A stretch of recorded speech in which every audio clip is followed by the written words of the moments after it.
Tetapi di sini dalam hadis ini dijelaskan tentang amal apa kira-kira yang paling banyak dan memberatkan timbangan amal pada hari kiamat nanti. Kenapa kita pakai mukena yang sudah seminggu gak dicuci, sejadah sudah lama gak diganti, atau apa saja. Padahal sebenarnya itu bisa kita kemas. Kemasan ini ada nilai pahalanya. Mengemas ibadah itu ada nilai pahalanya.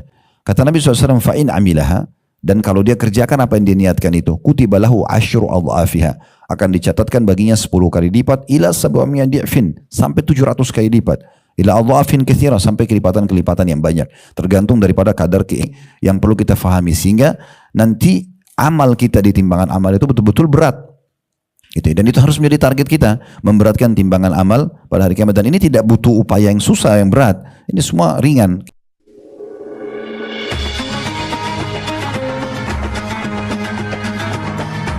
Yang subscribe, semoga hidup kaya raya, mati masuk surga. Yuk jadi bagian dari dakwah kami. Dukung operasional dakwah dan sosial kami, raih pahala amal jariah yang terus mengalir sampai hari kiamat. Assalamualaikum warahmatullahi wabarakatuh.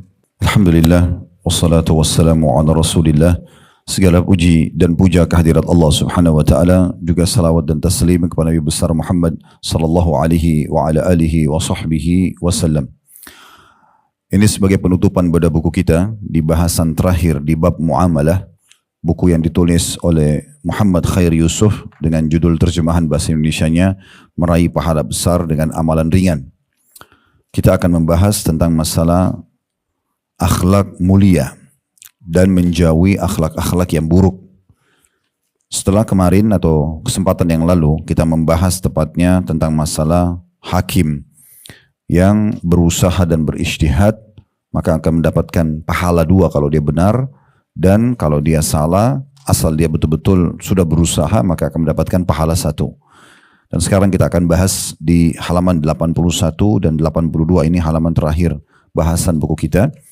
Dan ke depannya insya Allah bila memang ta'lim masih berlanjut, maka kita akan membedah buku yang berbeda, tapi metode yang sama. Kita akan selalu menggunakan buku dari awal sampai akhir dibahas dengan tambahan-tambahan informasi atau syarah.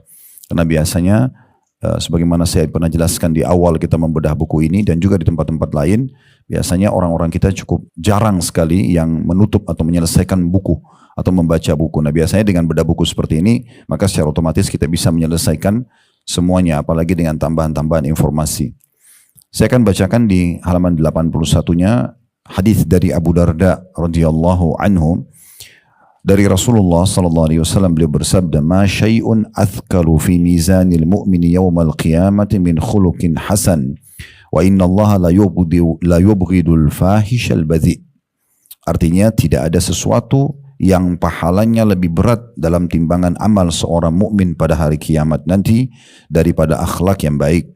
Dan sesungguhnya Allah benar-benar murka terhadap orang-orang yang berkata keji dan juga kotor. Dari hadis ini kita bagi menjadi beberapa faedah dulu.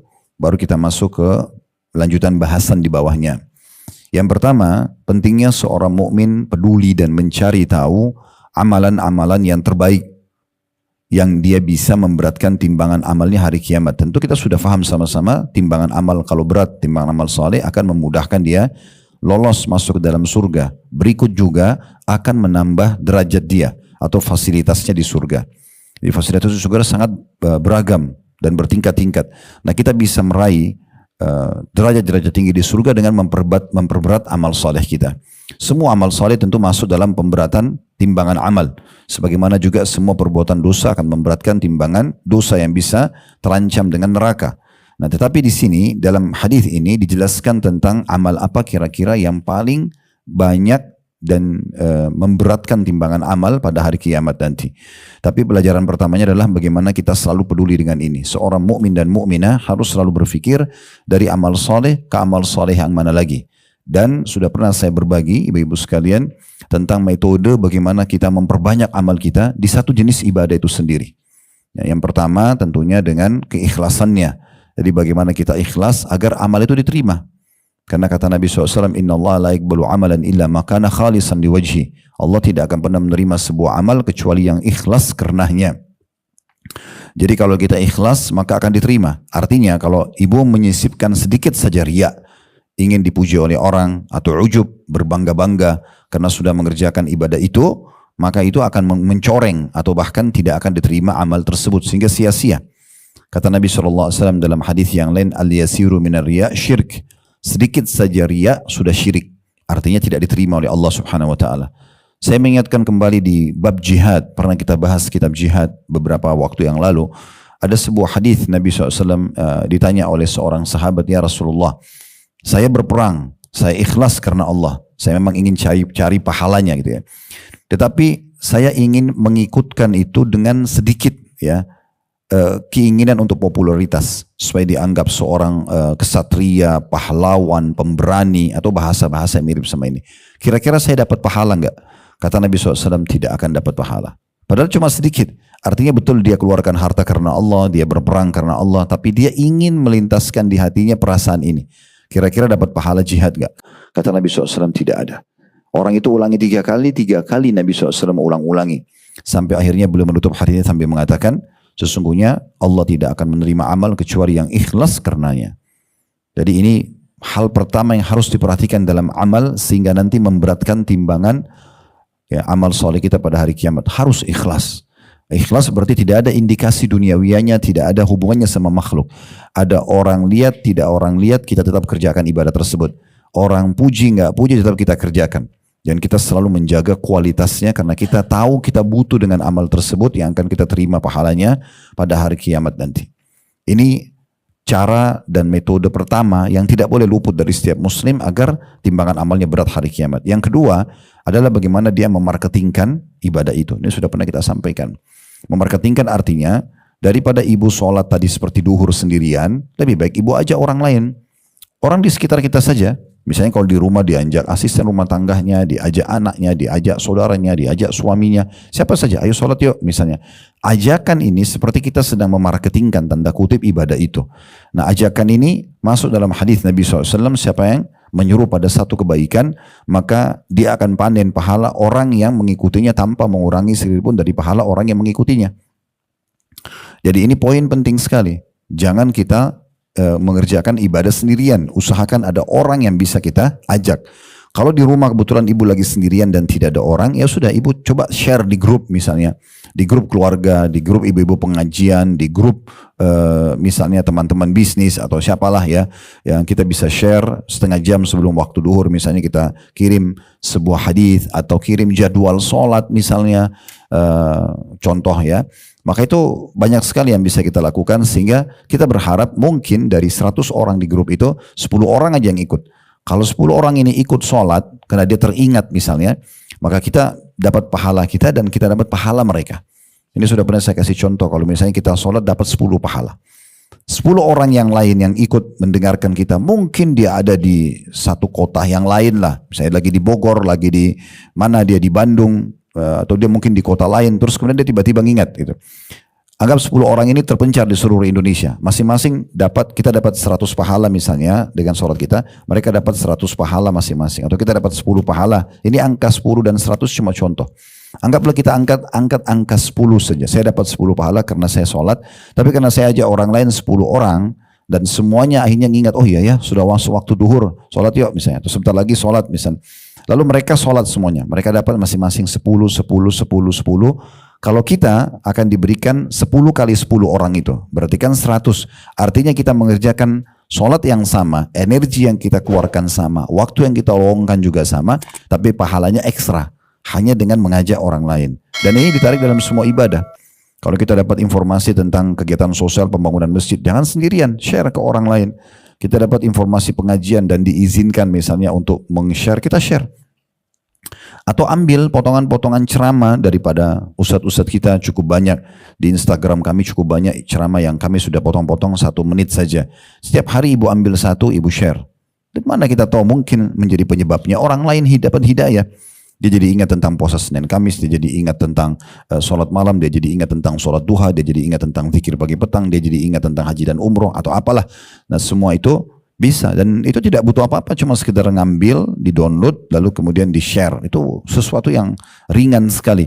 Tapi kita tidak pernah tahu ya bagaimana efek daripada itu, tergantung kadar keikhlasan. Saya pernah berbagi di grup ustadz-ustadz teman-teman kami Tamatan Madinah. Kadang-kadang saya pilih sebuah hadis satu, kemudian saya coba kirim. Satu waktu saya kirim hadis yang sangat masyhur sebenarnya. Hadis yang kata Nabi SAW, "Man kana akhiru kalami la ilaha illallah dakhala al-jannah." Siapa yang akhir kalimatnya la ilaha illallah, maka dia akan masuk surga. Orang muslim tahu semua hadis ini sebenarnya. Sebelum meninggal, makanya ditalqin, dibantu orang yang sakit keras itu baca la ilaha illallah. Kalau dia sudah ucapkan, dia meninggal ada jaminan surga bagi dia. Itu sudah umum.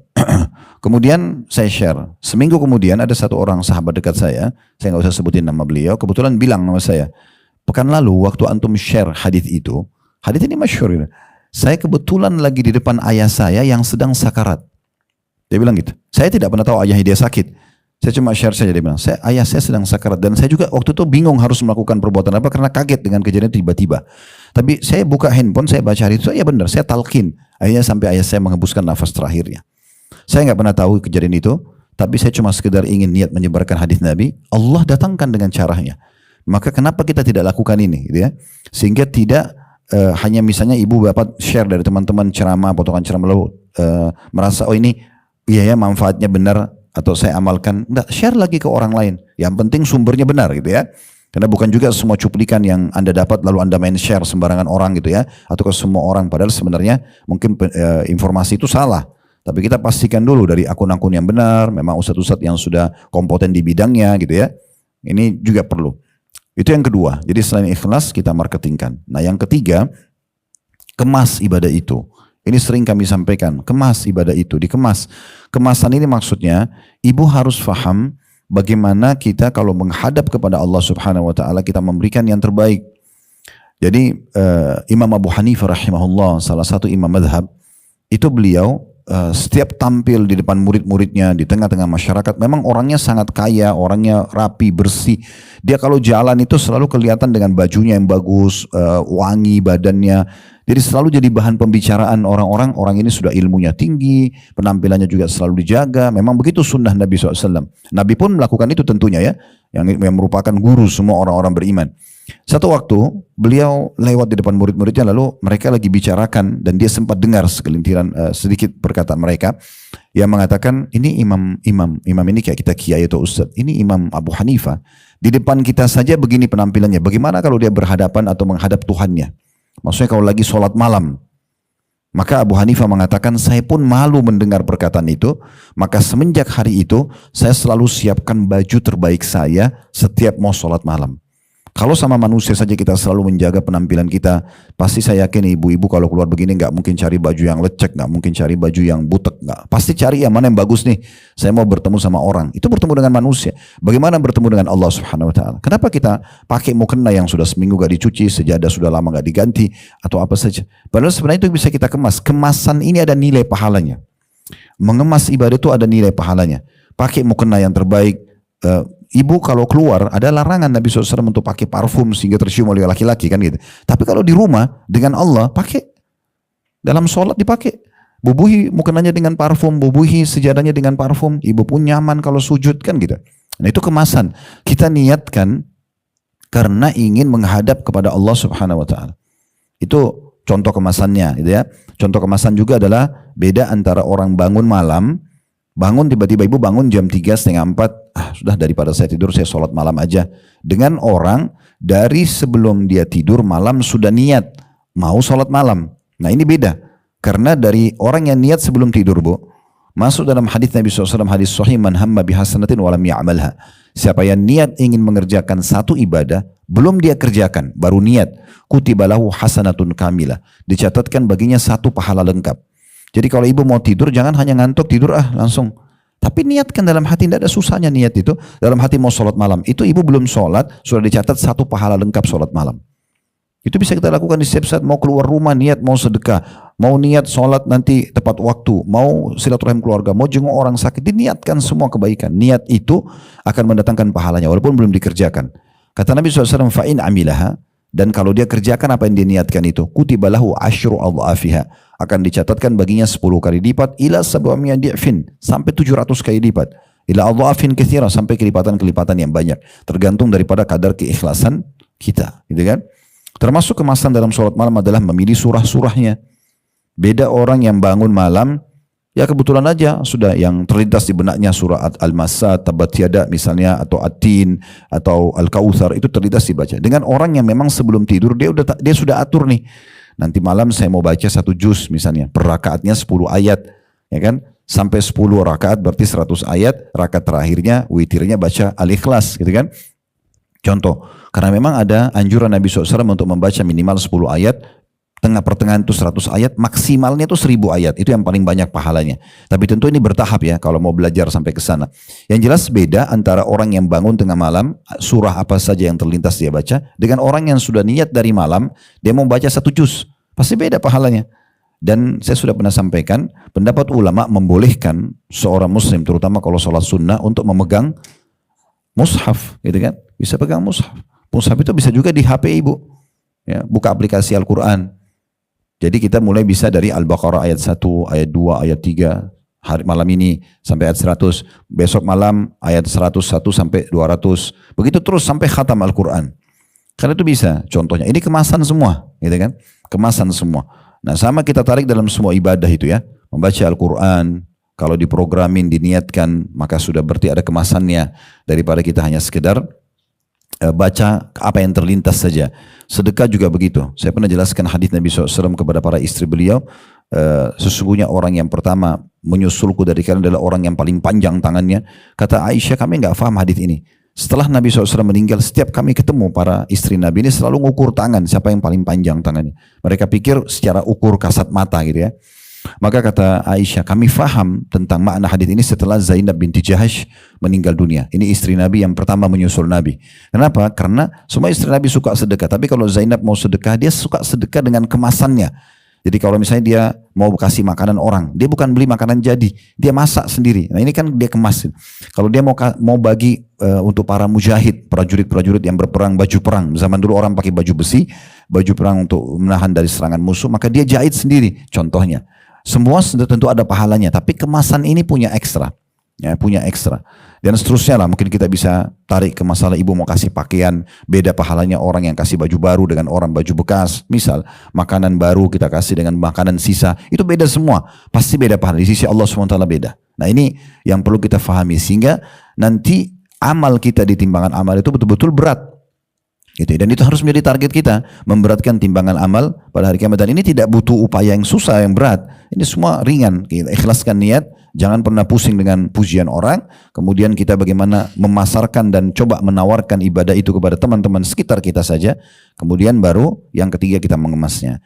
Itu pelajaran pertama dari hadis. Pelajaran yang kedua, bahwasanya nanti akan ada timbangan amal pada hari kiamat. Dan sifat timbangan amal ini sedikit saya kasih gambaran. Timbangan amal kita di hari kiamat ini, ibu sekalian, punya lisan ya. Punya lisan, dia bisa berbicara. Jadi dia memuji orang-orang beriman dengan amal-amal solehnya. Dan dia menghardik orang-orang kafir dengan atau orang-orang maksiat dengan dosa-dosanya. Dan timbangan ini bukan seperti yang kita bayangkan timbangan di pasar kita. Timbangan ini seluas pandangan mata. Karena bisa memuat semua buku, semua catatan dari kita lahir sampai kita meninggal dunia. Ya. Ini timbangan beda, dan ini salah satu yang harus kita imani, bagian daripada sub bahasan rukun iman kita yang kelima, iman kepada hari kiamat. Kan itu satu paket, kematian, alam barzah di kuburan, timbangan amal di mahsyar, kemudian melewati sirat di atas neraka, baru surga dan neraka gitu.